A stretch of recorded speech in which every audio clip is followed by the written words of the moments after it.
Welcome everyone. Today's lightning talk on leveraging green chemistry to produce sustainable materials and safer products. My name is Lauren Tejambri. I'm the Assistant Dean of College Relations and Development here at the College of Chemistry at UC Berkeley. And it's my great pleasure to introduce today's talk.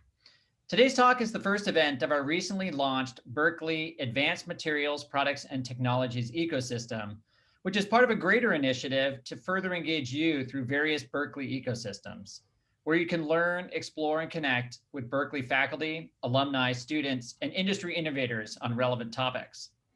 This year, we are launching the first 4 of our ecosystems, focusing on biotech pharma, energy, food tech, and advanced materials, products, and technologies.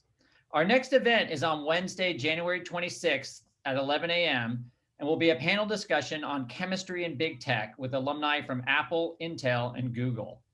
We invite you to register for this event and learn more about Berkeley ecosystems at ecosystems.berkeley.edu. Now for a few logistical matters regarding today's discussion. Today's talk is being recorded, as were all of our past events, and in the coming days, you'll find a recording of today's event and other related content at ecosystems.berkeley.edu. We are planning to field questions today towards the end of our talk, so please use the Q&A function as opposed to the chat function to share any thoughts or pose any questions. And finally, directly following our event today, you'll receive a short survey. Please take 2 minutes to provide us feedback on today's discussion, but more importantly, provide some input on future topics that might be of interest to you.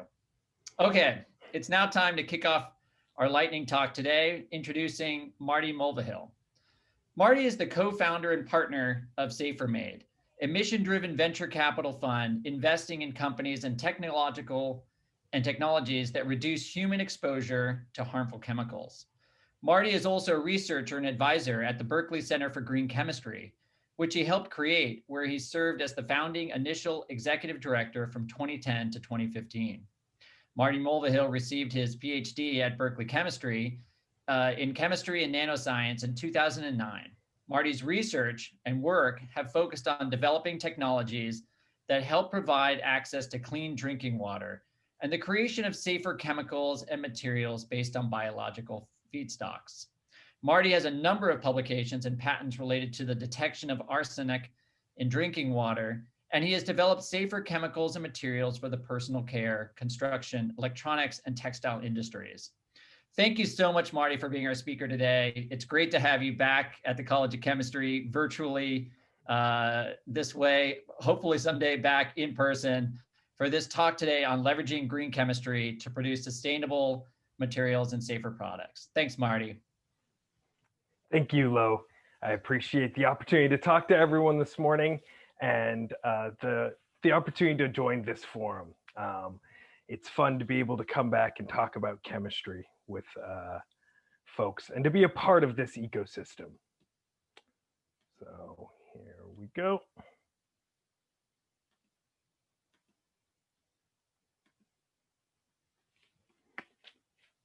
I appreciate everyone taking the time so close to the holidays to tune in and spend a few minutes thinking about green chemistry and how we can make consumer products healthier for both people and for the natural world.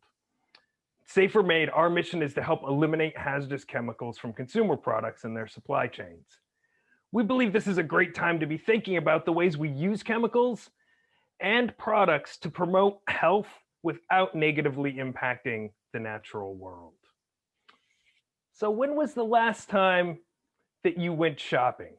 And when you were shopping, did you take a look at any ingredient labels? There we go. Sorry about that. What were you looking for? How do you know if you found it? How about consumers who don't actually have a degree in chemistry? What are they looking for? How do they know if they've found it? Think about the ways that consumers learn about chemistry in their products. It often starts with claims like paraben-free or BPA-free, phthalate-free. People may or may not know what those chemical structures look like or even why they're in their products, but they are all teaching people that they should be on the lookout.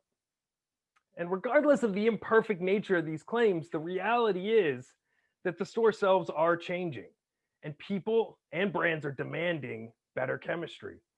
And I would argue it is for a good reason.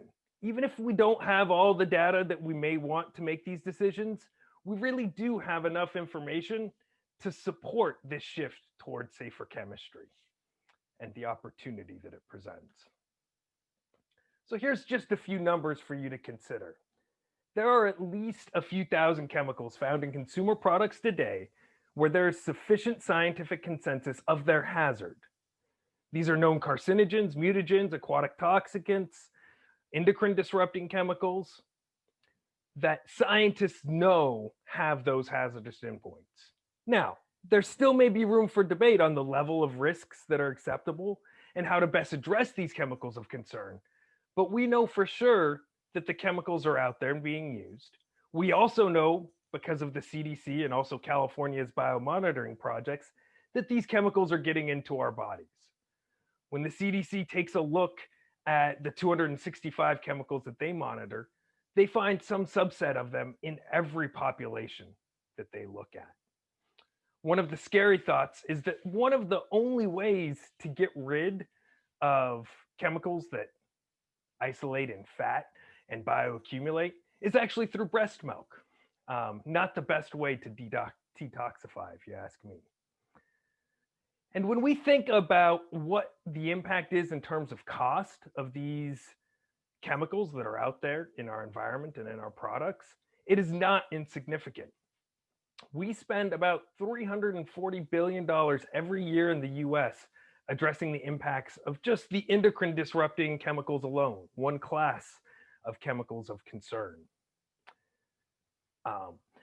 We know that exposures to xenobiotic chemicals do play a role in chronic disease and cancer, along with other factors like diet, genetics, and lifestyle. And my goal is never to be inflammatory. My goal is never to make people concerned about chemicals. I love chemicals and the beautiful structures and things that they provide for us.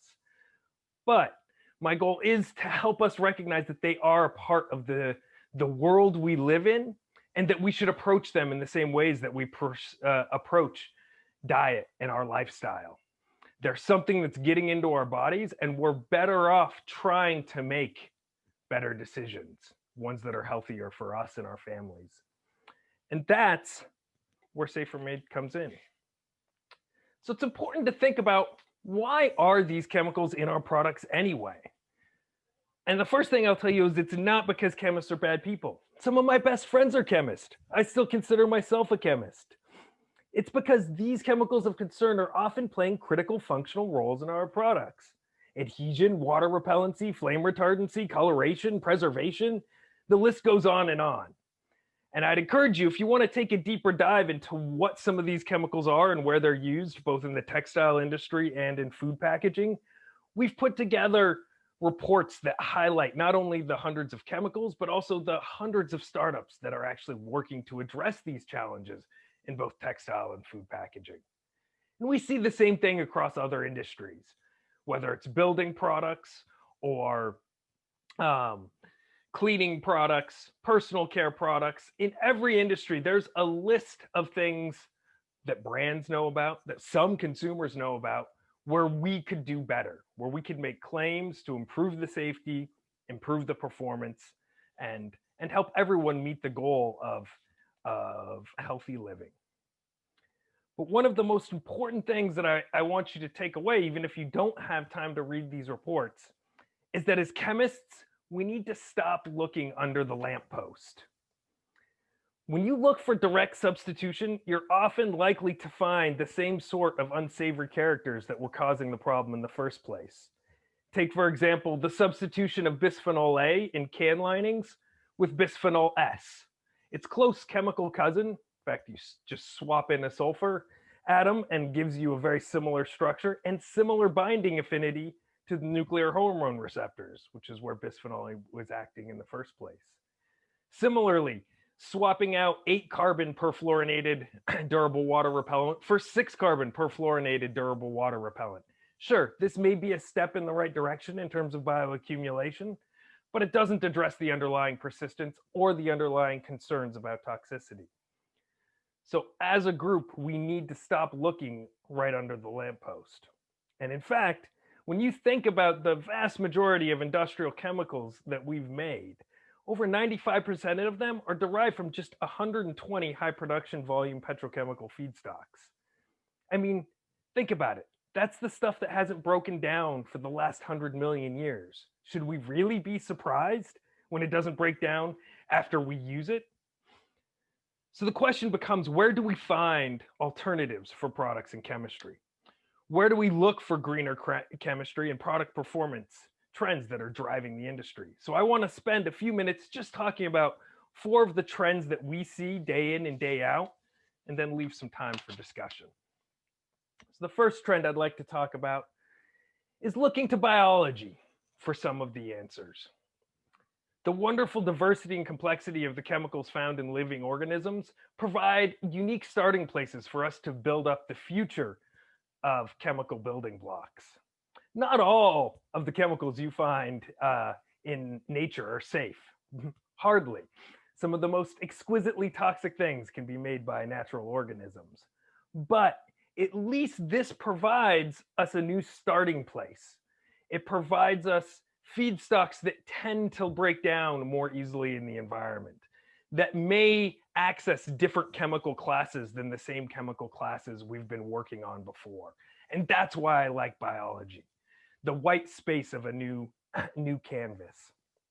And Berkeley has contributed greatly to this field. And some of the most exciting new generation of bio-based chemical companies are located close by. Folks like Checkerspot and Vicilis, who both use fermentation and synthetic biology to produce functional industrial molecules that meet the needs of their consumers without causing as much harm.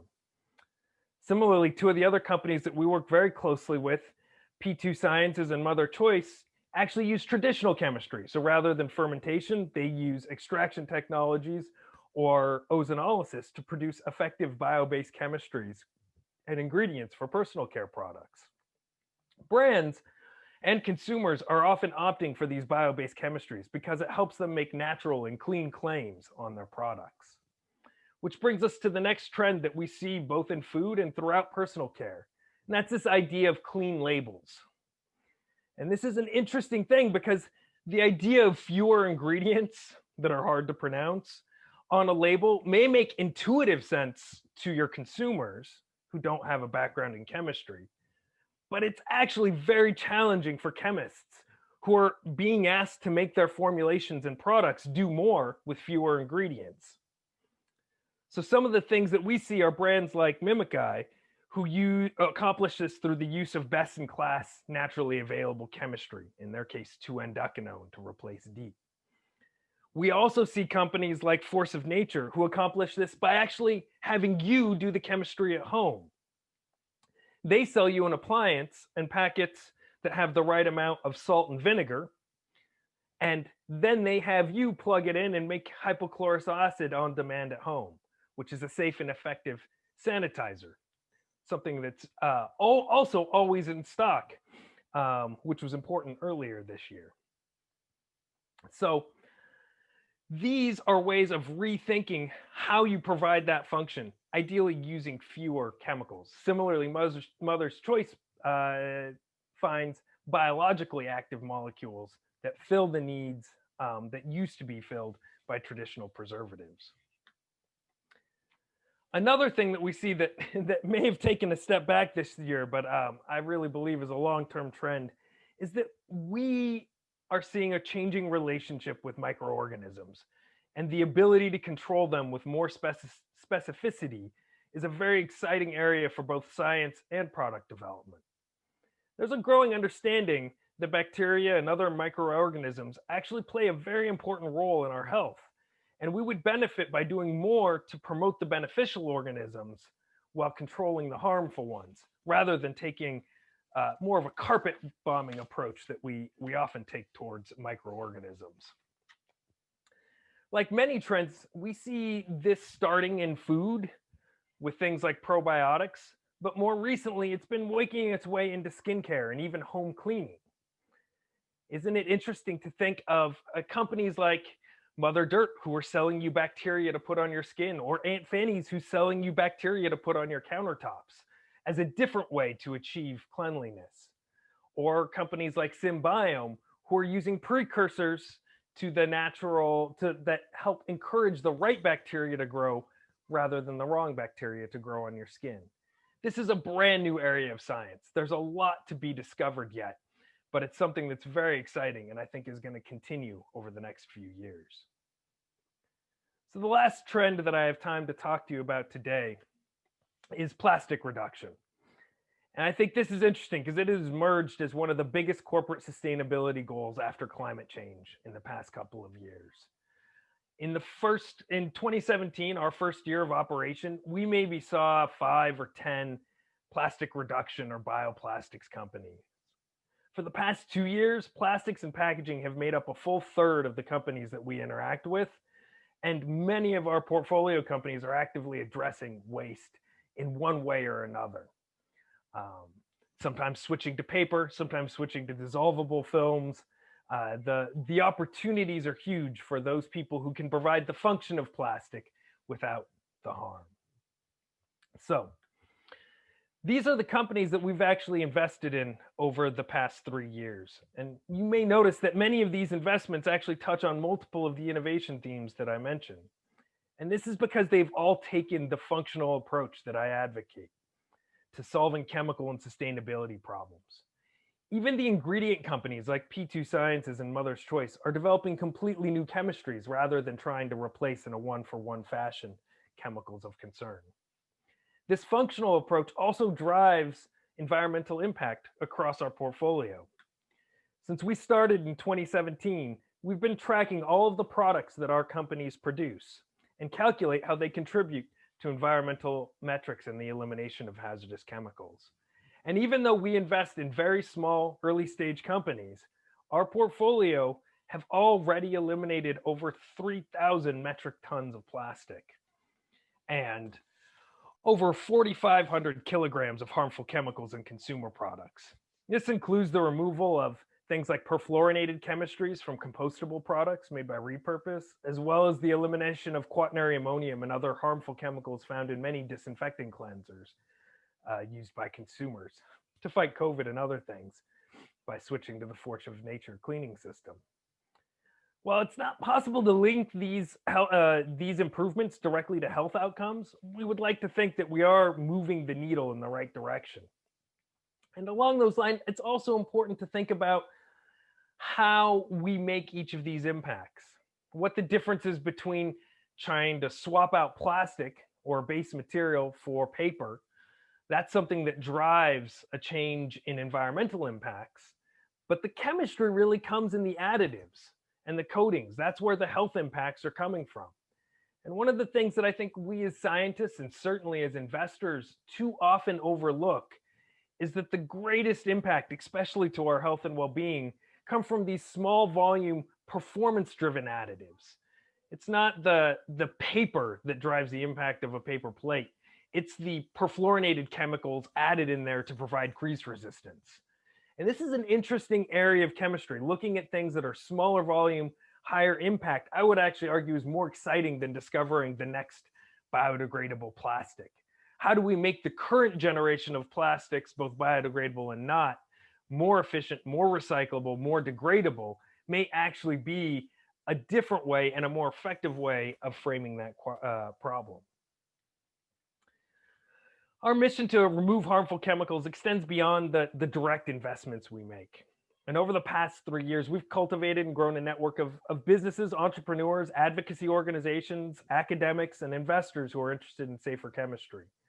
We often end up helping companies and people for one reason or another we don't end up investing in. And we work closely with the product innovation teams at a number of large corporations in each sector where we make investments and try to help them identify safer chemistries. So in conclusion, I think that this is a great time to be a chemist who's willing to collaborate and think about new materials and chemistries to solve the problems that the consumer sees when she's in the store looking at that ingredient list, looking for products that feel good to bring home to our families.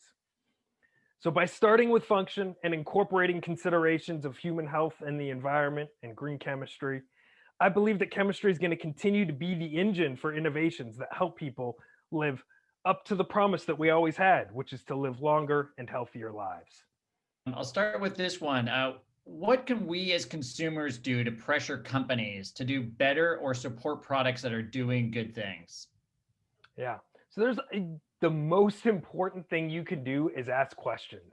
So it's something every consumer can do. And you can ask it at the retail level.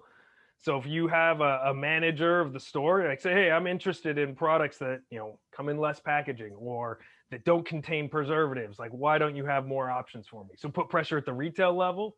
If you have a question about things where you don't see any ingredient disclosure, so children's toys is a great example. You never get an ingredient list on a child's toy. Call up the company. Say, what plastics are you using? Are you using any plasticizers? Are they harmful? Are you following, EU standards for disclosure? Start asking questions. You would not believe what a big impact that has. Especially folks in this audience who have the background to ask specific questions about the presence or absence of given chemistries. I really believe that the biggest driver for change here, beyond anything else, is transparency. So when companies, not just individuals, but when companies, advocacy organizations, and individuals have access to information about hazard, they will always choose things that are safer. This is true across the board. It's not going to be for everyone. We all have our own internal calibration, but that information drives change more so than anything else. Marty, let me build on that question just super quick before we get to the next one. What do you see as the role of partnership between science and government to really regulate safer products? I mean, you mentioned Europe, for example. I know very well in France, the government plays a very critical role in maintaining public health by, in some sense, choosing for the consumers what's healthy and what's not. I mean, how do you see that science government partnership working to bring to consumers safer products? Yeah, I think, the first thing to recognize is that this is an area where uncertainty is not insignificant, right? So even if we can well characterize a hazard, that doesn't tell you whether it's a risk to an individual or to a population. So it's that you move from science to kind of judgment and values in that shift from hazard, which we can characterize, to risk, which we have to estimate and make assumptions about. And that's an important thing because I believe that the best role for regulation is disclosure, right? So demand to tell us what's in there, because then we can study the hazards and make our own judgments about risk. Plus, for things where we know that levels of exposure, things like lead or dioxin, other very harmful chemicals, like where it's going to be a benefit across the board to decrease them, there should be caps, just like there should be caps on other sorts of pollution. And if there's a cap on pollution for lead, there should also be a cap on inclusion of lead in consumer products. So traditionally, environmental regulations have only looked at kind of emissions to the environment. What we're seeing now in the shift in Europe and other places is to start applying some of that same logic to things that we're not throwing away, but that we're actually using. That shift of like chemistry isn't just something that is polluted, it's something that's in our products, is something that is happening at the regulatory level and should continue to happen, especially for the worst actors. Oh, that's great. And let's switch gears on the kind of innovation side. How do you think we can accelerate innovation in the area of kind of green chemistry and safer products? Yeah, so I think the first way is to incorporate some education of toxicology, the way chemicals interact with human body and the environment, into all education levels, both starting at undergrad, but as soon as we're teaching chemistry, we should be teaching about the chemistry of the products everyone uses and how to choose things that aren't going to persist in the environment, how to use chemical intuition to know how to identify what functional groups are likely to interact with the chemical body and what, or with the body, and what aren't. Like, this is a fun way, I find, to introduce early students to chemistry. And it's not by dumbing it down or adding something additional. It's really by providing a context for the chemistry that we're already teaching. And I think consumer products are a great way to bring people to chemistry.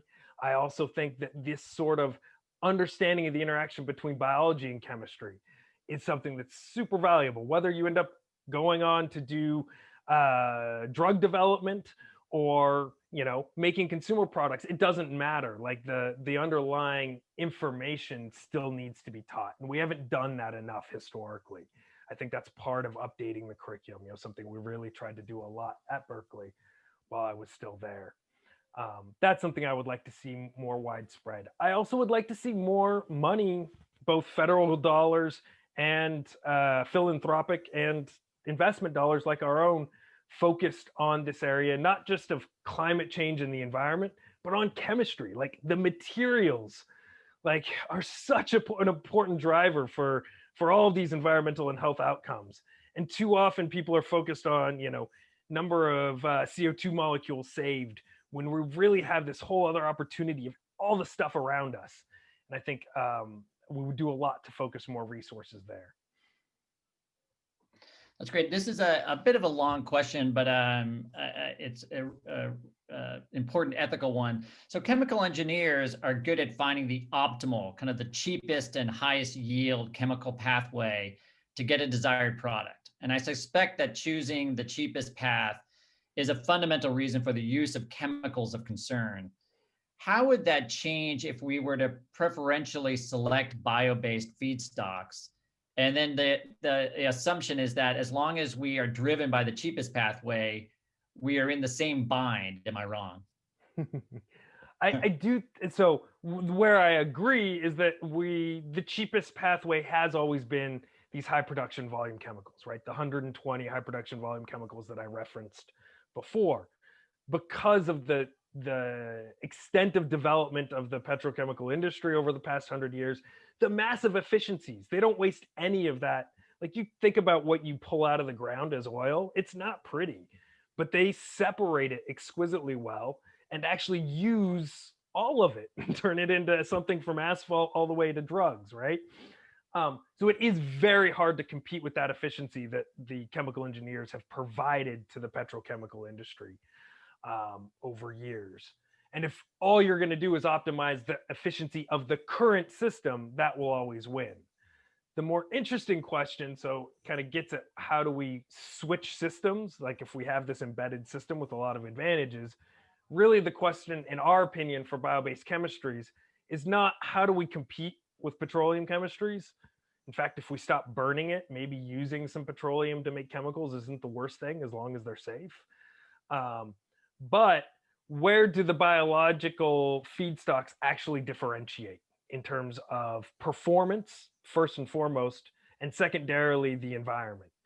Because we're never going to compete on cost. So if the question is how do we compete on cost, the answer has to be you don't.